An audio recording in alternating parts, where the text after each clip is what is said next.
Bonjour, pour vous parler un peu de l'historique du marché immobilier au Portugal, je pense que c'est important de resituer ce qui s'est passé avant. Le Portugal n'avait pas connu de bulle spéculative puisque à partir de 2000 jusqu'à 2008, l'augmentation des prix avait accompagné l'inflation.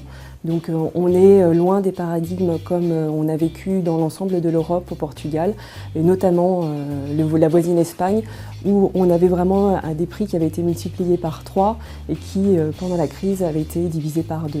Au Portugal, en fait, ce qui s'est passé au niveau de la crise immobilière en 2008, c'est que les Portugais n'avaient plus accès au crédit immobilier et qu'ils achetaient à 95% environ à crédit. Et donc, en fait, le stock des appartements et des maisons en vente au Portugal ne se faisait plus puisque les acheteurs ne pouvaient plus acheter. Donc ça c'est très important pour savoir et pour rassurer les investisseurs actuellement de connaître cette donnée puisqu'on n'est vraiment pas sur un prix de marché factice.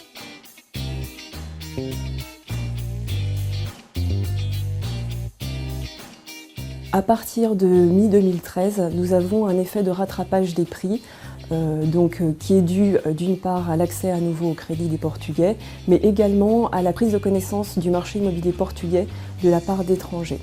Ça c'est une donnée nouvelle, donc en fait on a ces deux points de marché qui font que les prix ont un effet de rattrapage. Ce qu'il faut savoir également, c'est qu'entre 2008 et 2013, les prix immobiliers au Portugal étaient descendus de 21,3%. Et que, effectivement, depuis la mi-2013, les prix ont augmenté de 11,1%. Donc nous sommes encore dans l'effet de rattrapage des prix et donc dans un marché très sain et de bonnes opportunités immobilières actuellement.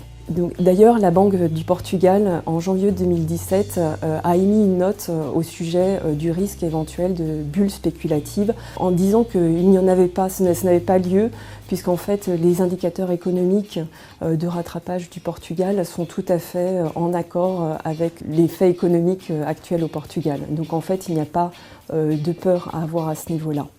Sur ce qui est des régions, Lisbonne, qui est logiquement la capitale et donc la région la plus dynamique, a augmenté ses prix d'une manière plus significative évidemment que les autres régions. Mais il faut voir ça d'une manière fine, dans le sens où on a des quartiers qui ont eu un effet de rattrapage des prix très important, alors que d'autres un peu moins importants.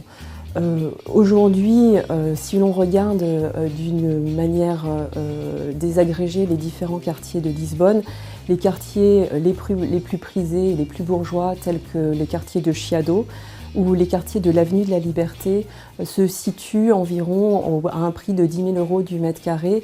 Alors attention, j'entends sur des prix immobiliers dans du neuf ou du totalement rénové.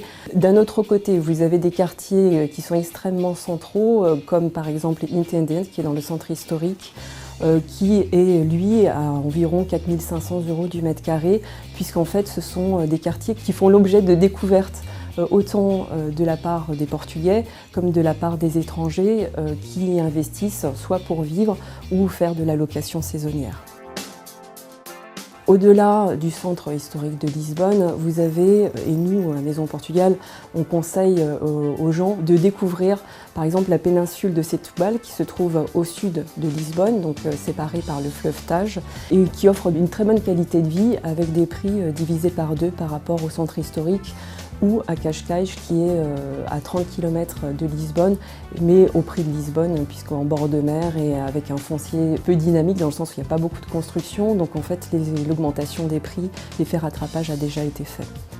Pour ce qui est de l'Algarve, l'Algarve avait été plus impactée au niveau de la crise immobilière que la région de Lisbonne. Il y avait plus de construction faites. Aujourd'hui, le stock est écoulé et on assiste à nouveau à des développements immobiliers que l'on ne connaissait pas encore il y a 2 années. Ceci s'explique effectivement par le fait que les Portugais achètent à nouveau, mais qu'également il y a beaucoup d'étrangers qui s'installent dans l'Algarve pour y vivre notamment leur retraite ou y avoir une résidence secondaire. L'Algarve était descendu d'une manière beaucoup plus importante que la région de Lisbonne. Aujourd'hui, en termes cumulés, à partir de 2015, nous avons une augmentation des prix de 15%. mais on est encore loin des prix d'avant-crise et effectivement on a un nouveau paradigme aujourd'hui au Portugal où en fait le Portugal a été mis en lumière et donc en fait au-delà du marché très confidentiel, enfin, du marché local, on a aujourd'hui un marché qui s'est internationalisé avec de nouveaux arrivants et donc de nouvelles demandes de biens immobiliers. Alors, les investisseurs français en Algarve aiment particulièrement la zone de Lagos, la zone de Faro également, de par la proximité de l'aéroport international, et également Albufeira ou la côte ouest. Les prix y sont évidemment différents. Faro, qui était une belle endormie ces dernières années, a un attrait à nouveau aussi bien au niveau local et puis un effet de rattrapage puisqu'en fait les gens de Faro étaient très attentifs sur le marché immobilier et se mettent à acheter aujourd'hui. Donc on pense qu'il y a de très bonnes opportunités encore dans l'Algarve pour ceux qui vont acheter dans les 2-3 prochaines années.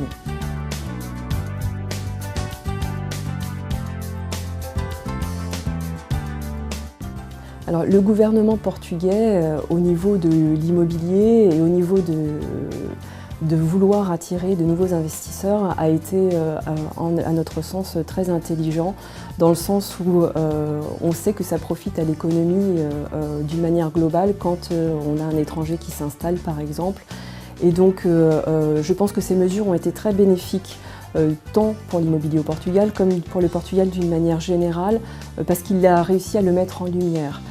Aujourd'hui, l'ensemble de la profession qui a été sondée très récemment est très optimiste quant à la continuation de la récupération des prix. On parle environ d'une augmentation de 3 à 4% par an. Ce sont évidemment des données futures, mais c'est vrai que le ressenti de la profession immobilière est globalement très positif. Mais on ne pense pas qu'il y aura une envolée des prix, dans le sens où le rattrapage sera également progressif et donc tout à fait sain. Donc, je pense qu'aujourd'hui, les gens qui se posent la question d'investir au Portugal devraient être, comme nous, optimistes. D'ailleurs, Pricewaterhouse a publié donc pour la 2e année consécutive, a placé le Portugal comme 7e pays le plus intéressant pour l'investissement immobilier, tant au niveau de l'indice des prix comme de la qualité des biens immobiliers et de la qualité de l'investissement d'une manière générale. Donc en fait, aujourd'hui, beaucoup d'investisseurs regardent avec beaucoup d'intérêt le Portugal.